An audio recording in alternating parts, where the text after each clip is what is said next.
What has impressed you about the recovery that Vermont communities have made, and what concerns you about what they still need? Well, two things impressed me. One, in the immediate aftermath, just the community response was extraordinary. Vermonters helping Vermonters. Second, the immediate response by FEMA was exceptionally good.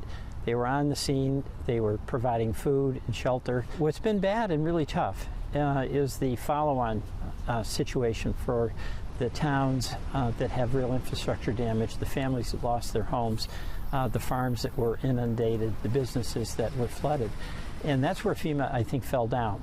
And that it's too much bureaucracy, too many people changing personnel, so we couldn't get decisions in towns, and homeowners who needed a decision from FEMA couldn't get it.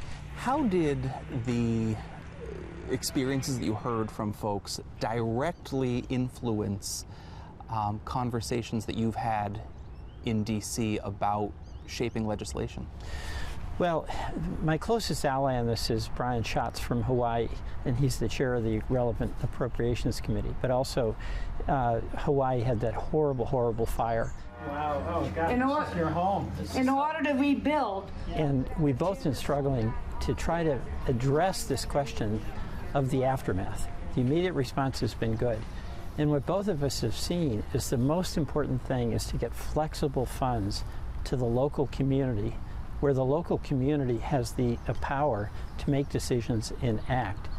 Because if you're looking for distant administrators who change all the time, they don't know what's going on in Barre, really. They don't know what's going on in Hardwick or Londonderry or Ludlow. So the disaster relief funds that is in the supplemental appropriation, we've got to pass it, would push that money down to the local jurisdictions. And I think the real issue here is acknowledging that you've got to trust the local communities, and they're better implementers, and I frankly think they could do it cheaper than if it's Washington run. The dilemma here is that there's got to be some controls to make sure there's accountability for taxpayer money.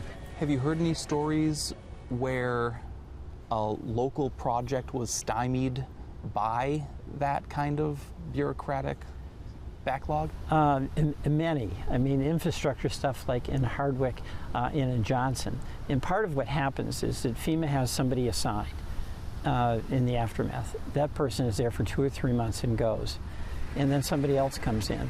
And the way that new person interprets the rules is different than the way the old person interprets the rules. So you can imagine what frustration that causes to, say, a town manager or a select board, where they're all in, they'll put up local money if it's required, but they can't get a straight answer or a quick answer on, all right, what do the regulations require? So it's really, really essential that we let local people take responsibility.